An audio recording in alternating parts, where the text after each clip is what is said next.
Voilà monsieur, bonsoir. Les titres du journal: opération conjointe, police, gendarmerie et CRS. Aujourd'hui sur les axes routiers du département, une action de prévention et de répression pour lutter contre la vitesse excessive au volant. Signature d'accords salariaux pour la métallurgie. Près de 4000 salariés sont concernés par cette entente entre le syndicat de la filière, Force ouvrière, la CFDT et la CGC. Et puis la départementale 50 entre Sénac et Vitrac, bientôt réouverte définitivement. Après 2 ans de fermeture intermittente, les travaux de consolidation de la falaise sont pratiquement terminés. Le roman policier doit son succès à la crise économique. C'est ce que nous expliqueront les auteurs du polar qui étaient présents ce week-end à Bergerac pour la 4e édition de Série Noire. Météo, attention aux brouillards nocturnes puis matinaux, sinon la journée sera bien ensoleillée avec des températures très douces. Une grande opération de contrôle de la vitesse et de l'alcoolémie a été mise en place aujourd'hui sur toutes les routes du département. Particularité de cette action, elle a été menée conjointement par les forces de police, de gendarmerie et par la CRS. Ce dispositif de quadrillage avait un objectif: sensibiliser les conducteurs qui roulent souvent trop vite, notamment en agglomération. Chaque équipe de contrôle s'est déplacée à plusieurs reprises au cours de la journée afin de dissuader un maximum de personnes de dépasser la vitesse autorisée. Au niveau départemental, 69 accidents mortels étaient déjà relevés le 1er décembre dernier, donc après 11 mois, alors qu'il n'y en avait que 58 en 1997. Une augmentation qui se retrouve dans tout le département. Ces décès sont trop souvent dus à la vitesse, comme l'explique le lieutenant-colonel Morvan. Il est au micro de Anne-Laure Mérignac. En ce qui concerne l'année 1997, sur le département de la Dordogne, il y a eu 5555 infractions de relevé quant à la vitesse. Et dans ce chiffre annoncé, 3700 se sont passés en agglomération. Donc l'effort aujourd'hui se fait plus particulièrement sur les agglomérations, parce que d'une manière générale, nos automobilistes roulent d'une façon excessive. Et nos populations, je dirais, un peu sensibles, que sont les jeunes enfants et d'une manière générale les adultes, et plus particulièrement nos personnes âgées, malheureusement en font souvent les frais. Et puis la police à Périgueux a contrôlé aujourd'hui, dans le cadre de cette opération, 450 véhicules avec 7 infractions relevées. La vitesse la plus élevée, 106 km/h pour 50 km, c'était sur la voie des Stades. Pour sa part, la gendarmerie a relevé 94 infractions, avec notamment 3 dépistages d'alcoolémie positive, avec 2 retraits de permis immédiats. Le piquet de grève des grévistes des papeteries de Condat doit laisser une libre circulation au sein de l'entreprise. C'est la décision prise ce matin par le tribunal des référés, un jugement respecté par la CGT. Mais la grève se poursuit du côté des ouvriers postés. Demain, il y aura un vote sur les propositions de la direction et la poursuite ou non du mouvement sera décidée à l'issue de cette consultation.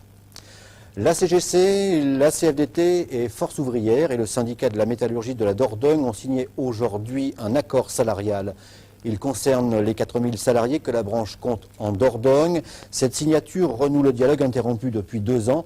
Les partenaires sociaux se félicitent de ce retour à la discussion, même si la CGT et la CFTC n'ont pas signé le document. Les explications avec Luc Michel. Avec cette signature, FO, la CFDT, la CGC et le syndicat de la métallurgie de la Dordogne entérinent la nouvelle grille des salaires et de valeur des points d'ancienneté. Ainsi, le salaire brut annuel minimum augmente de 6% et passe à 81 270 francs. Au-delà de la revalorisation des salaires, cet accord marque le retour du dialogue social dans la métallurgie, un dialogue interrompu depuis 2 ans. C'était déjà un des buts principaux, c'était de rattraper justement cette absence de négociation qui a été un peu long et de se remettre à un niveau qui corresponde un peu plus à la réalité des salaires aujourd'hui.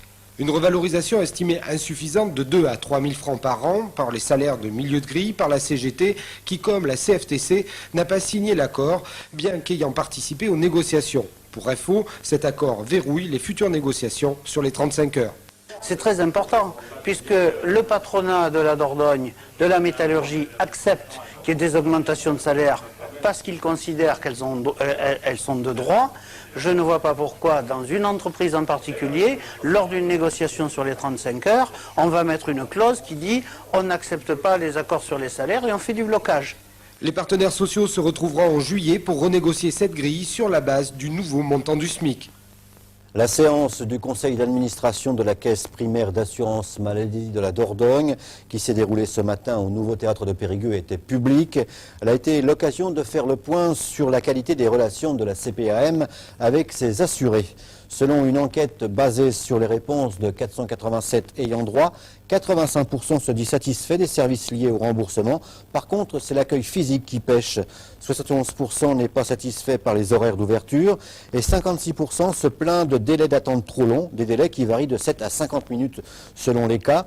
En réponse, en 1999, les centres de Périgueux et Bergerac ouvriront leurs portes 5 heures de plus par semaine et des agences locales vont voir le jour dans le département.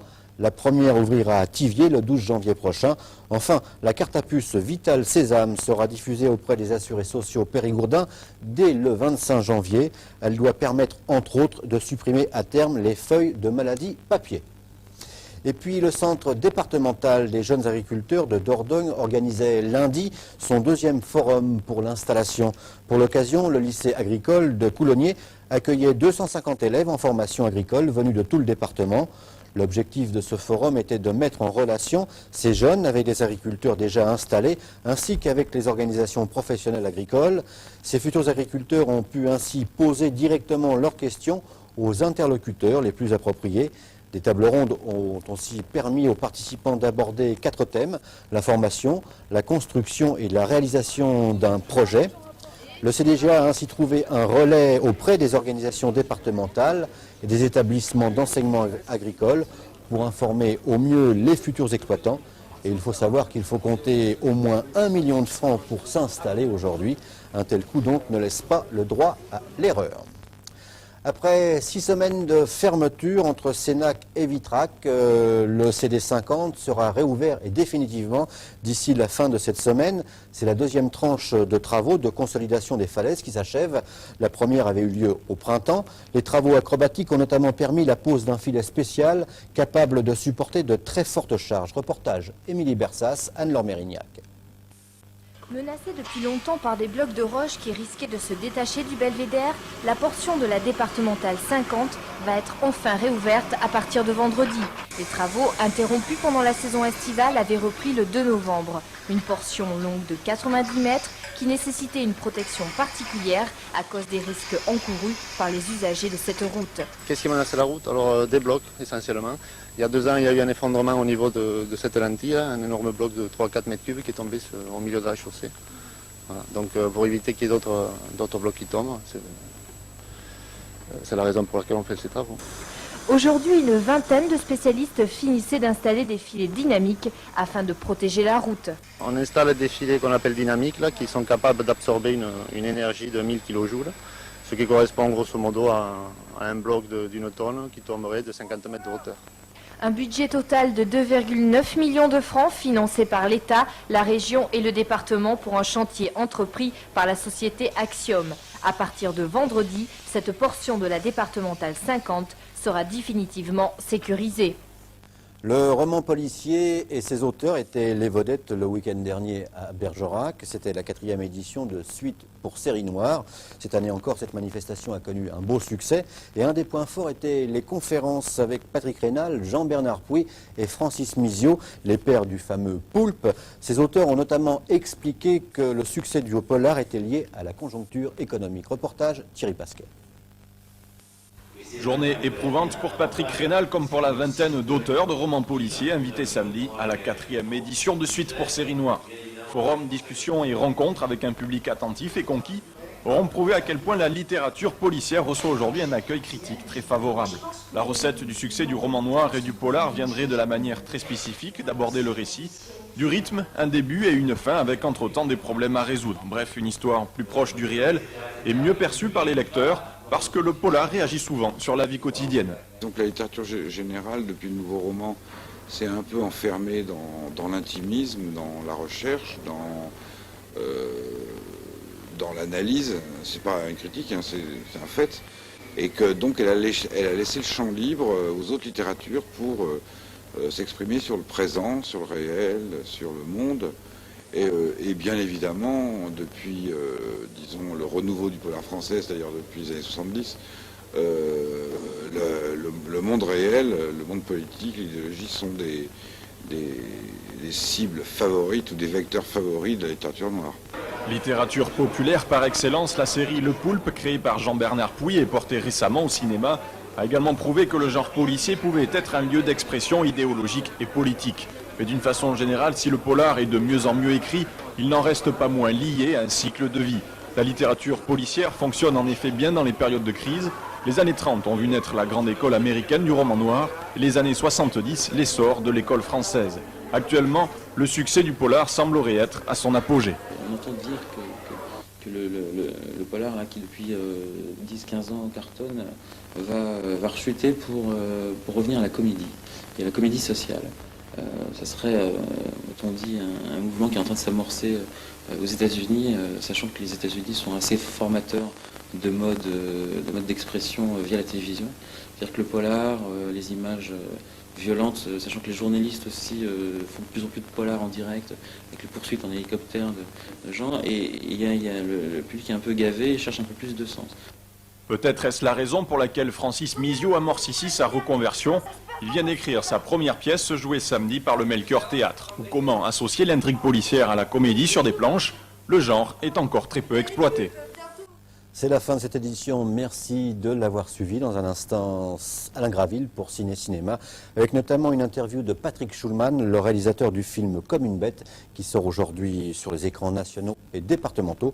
Mais tout de suite, c'est la météo avec Jalma Kochoua. Je vous souhaite de passer une très très bonne soirée et à demain.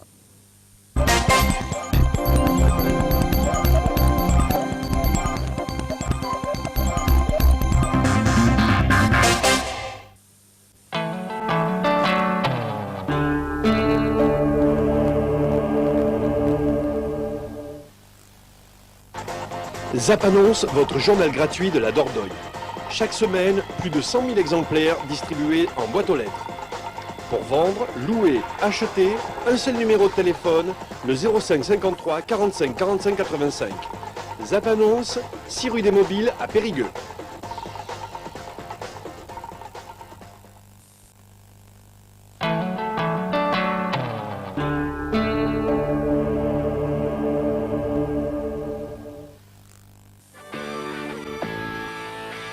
Pour son 10e anniversaire, Promo Cash, le grand marché des métiers de bouche et de l'alimentation réservé aux professionnels, vous offre la météo du Périgord. Promo Cash, proche de vous.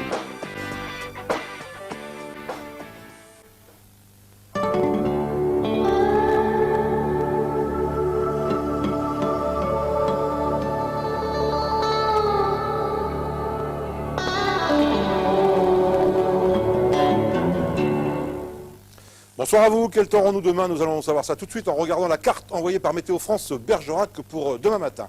Demain matin, les brouillards parfois épais, plus fréquents et localement givrants dans les vallées ne se dissiperont que lentement. Ils laisseront en général la place à un temps ensoleillé, mais la grisaille pourrait persister par endroits. Vent de sud-est faible et des 0 à moins 2 degrés sur l'ensemble du département de la Dordogne. L'après-midi, on va voir la carte dans l'ensemble.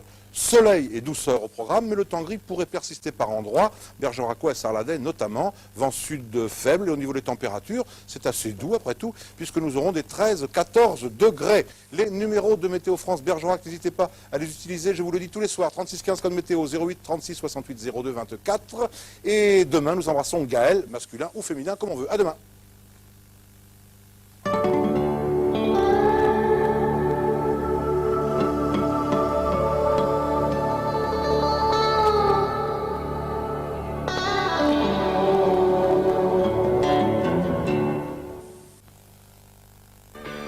Promo Cash, le grand marché des métiers de bouche et de l'alimentation. Promo Cash à Boulazac vous a offert la météo. Promo Cash, proche de vous.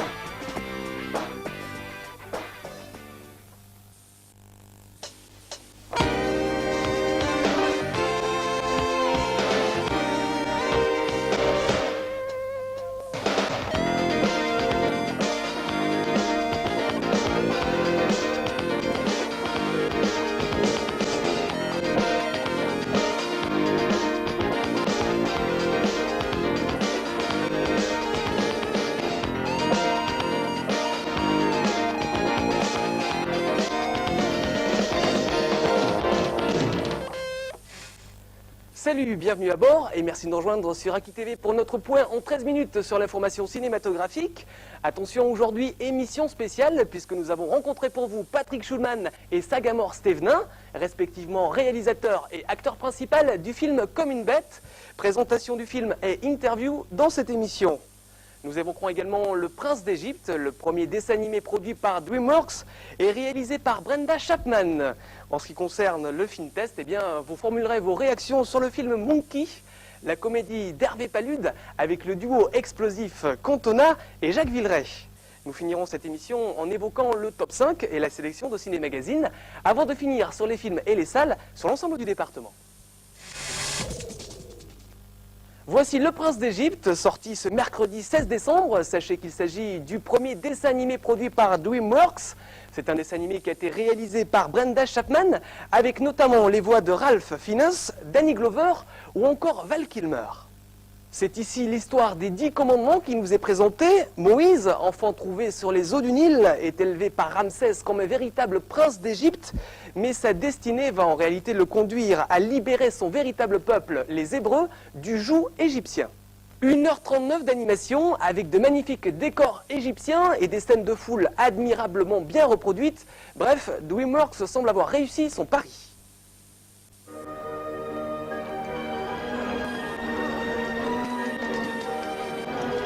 Dans un monde de pouvoir et de mystère.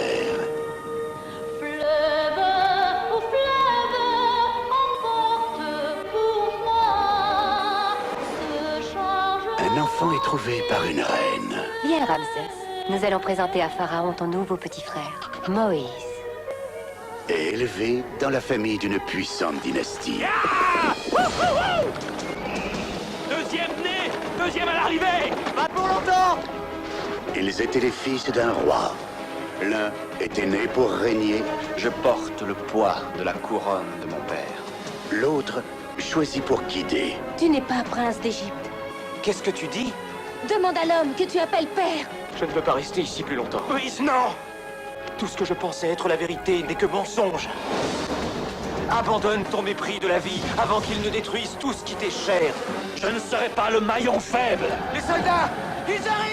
Ce sera alors dans tout le pays d'Égypte une grande clameur, telle qu'il n'y en eut jamais et qu'il n'y en aura jamais plus. Ramsès, laisse partir mon peuple. Entrez dans le mystère. Découvrez la majesté. Croyez au miracle. Venez vivre la plus grande aventure de tous les temps.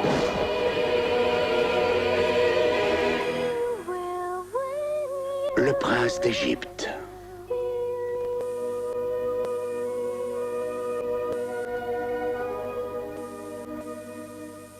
On enchaîne avec un film qui lui aussi est également très attendu en cette mi-décembre. Il s'agit de Comme une bête, sorti mercredi 16 décembre. Un film de Patrick Schulman avec notamment Sagamore Stevenin, Richard Bohringer, Jean-Yves Lafesse ou encore Agnès Soral. Un jeune Candide en provenance de Bornéo qui débarque en France sans rien connaître de la civilisation, ça fait mal. Voilà le scénario qu'a écrit et mûri Patrick Schulman avant de passer à la réalisation près de 10 ans après son dernier long métrage. Nous avons rencontré pour vous Patrick Schulman et Sagamore Stevenin, l'acteur principal, à l'occasion de la sortie de leur film. Écoute. 10 ans après son dernier long métrage, Patrick Schulman revient en force dans les salles de cinéma françaises avec sa comédie impitoyable Comme une bête. Sagamore Stevenin, l'acteur principal, incarne un jeune Candide qui a grandi à Bornéo, dans la jungle profonde, et qui, suite au décès de son père, est contraint de rentrer en métropole. Mais le petit problème, c'est qu'il n'est pas franchement habitué à la vie trépidante de cette France de fin de siècle. On sent bien que les gens à qui on demande de l'argent comme ça, ils nous aiment pas. Ça te gêne pas, toi? Moi, j'aime pas qu'on m'aime pas. Si tu préfères aller raconter ta vie dans le métro, personne t'en empêche.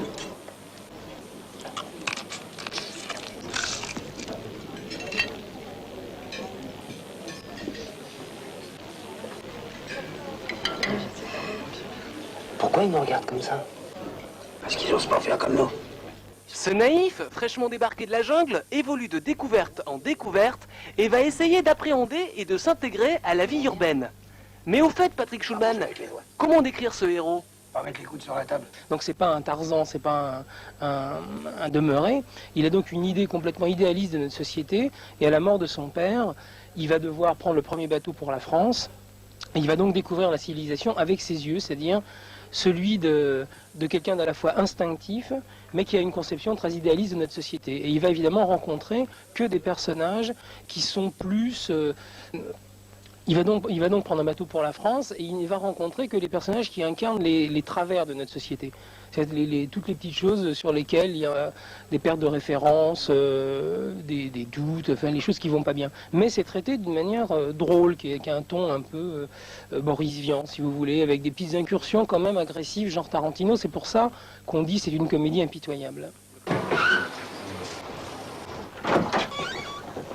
Attends, malheureux, que je rende le sien, c'est un fauve. Prudent. Couchez. Mais Comme une bête est d'abord caractérisé par son style hétéroclite. Patrick Schulman innove en proposant un film où les genres et les styles se confondent. Unique au cinéma français. C'est lui qui a fondé l'orphelinat.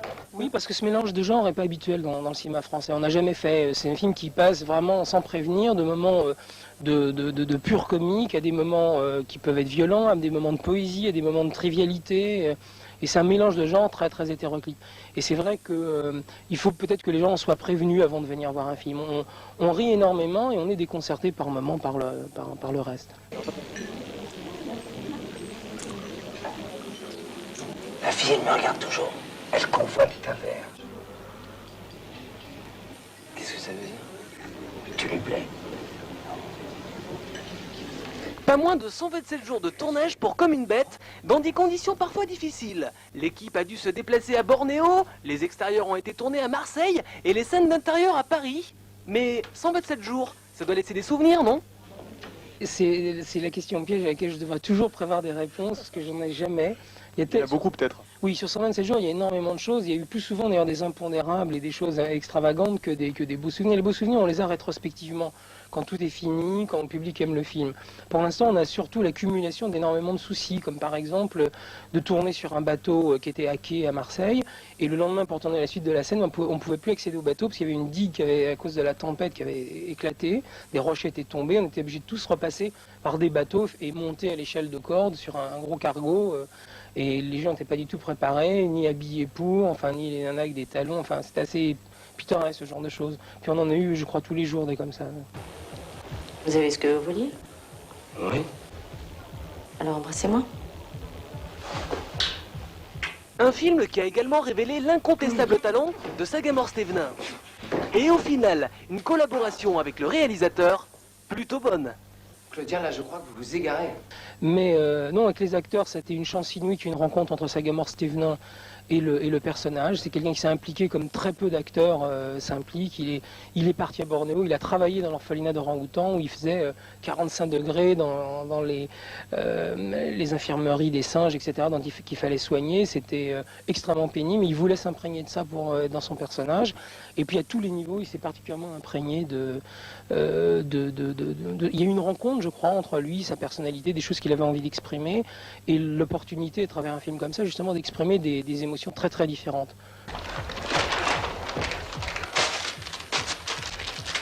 Un plaisir partagé par Sagamore Stevenin, qui n'a qu'une intention, persévérer dans la voie du cinéma. À Bornéo, pour calmer les guenons en chaleur, on leur trempait le yoni dans l'eau froide. Moi, je remercie tout le monde de m'avoir donné cette chance de pouvoir faire un rôle pareil. Enfin, je veux dire, j'ai pas fait grand-chose, je débute et c'est une expérience extraordinaire, c'est une chance énorme qu'à un moment on vous confie, parce qu'à un moment on vous confie quelque chose, on vous donne un rôle. Schulman, il a écrit dans sa cave pendant des années comme ça, puis à un moment il le donne à quelqu'un. Et ça c'est un beau cadeau, je trouve. Et surtout ce film-là. Et pour l'avenir, il y a des choses que vous aimeriez développer, des filons que vous aimeriez exploiter, peut-être? Le cinéma, ouais. Dernière question, Sagamore. Comment ça s'est passé avec les orang-outans? Petit, non, c'est adorable. Un orang-outan, c'est adorable. Les macaques, c'est très méchant. Les orang-outans, c'est adorable. Je vous conseille d'avoir tous un orang-outan à la maison. Comme une bête, la comédie impitoyable de Patrick Schulman avec Sagamore Stevenin, le 16 décembre au cinéma.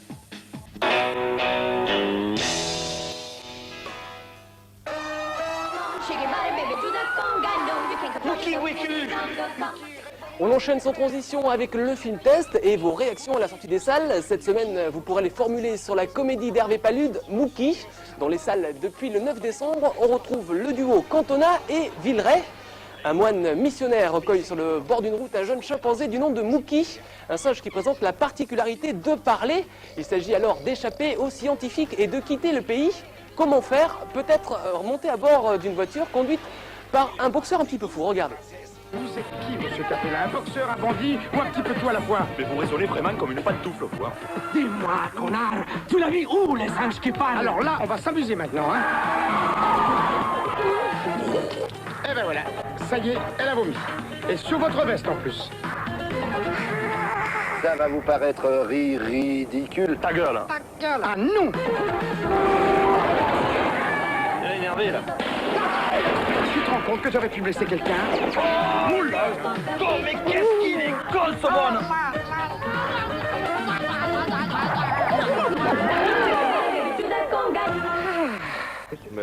Moi j'ai trouvé Eric Cantona très bien pour un footballeur. Vous avez aimé? Oui. Cantona, il est mieux au foot ou au cinéma? J'aime pas Cantona. Villeray, il joue bien? Oui, très bien, il était vraiment super. Et Cantona, vous le préférez au foot ou au ciné? Cinéma, ouais. L'heure est venue de vous dévoiler le palmarès de Ciné Magazine. Il s'agit du top 5. Alors cette semaine, la première place revient à Comme une bête, la comédie impitoyable, signée Patrick Schulman, qu'on vous a bien présenté dans cette émission. Deuxième place pour le dessin animé de DreamWorks, intitulé Le Prince d'Égypte. Troisième place, Ronin, le film réalisé par John Frankenheimer, avec notamment Jean Reno et Robert De Niro. Quatrième place pour Mookie, la comédie d'Hervé Palude. Et enfin en cinquième, Mary à tout prix, une comédie également décapante réalisée par les frères Farelli. La 20e Century Fox présente Combien t'en as mis? 4. 4. Et ça fait beaucoup pour un petit klebs. Il n'aime personne. D'habitude, il n'aime pas du tout les hommes. Une nouvelle comédie. Allez mon vieux, déconne pas. De Peter et Bobby Fairley. Vous voulez de la mousse aux palourdes? Ce que vous avez. Cameron Diaz, Matt Dillon, Ben Stiller.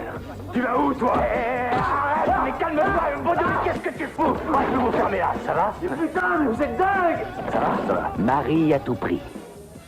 C'est toi le gentil toutou qui fait tous ce vilain boucan, c'est trop ça?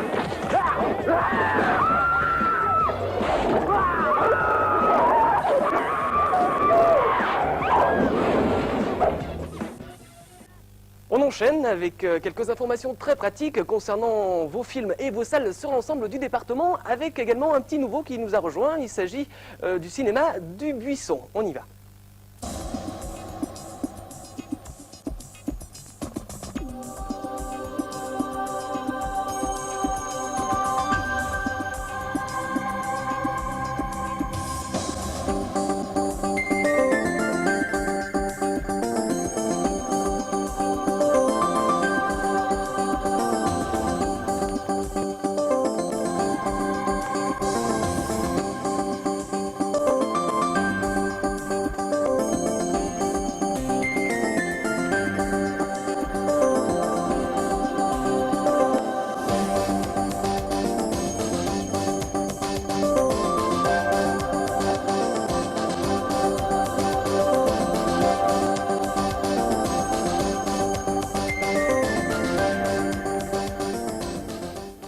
Ciné Magazine, c'est fini. Merci d'avoir été avec nous. Passez une excellente semaine et on se retrouve la semaine prochaine. Salut!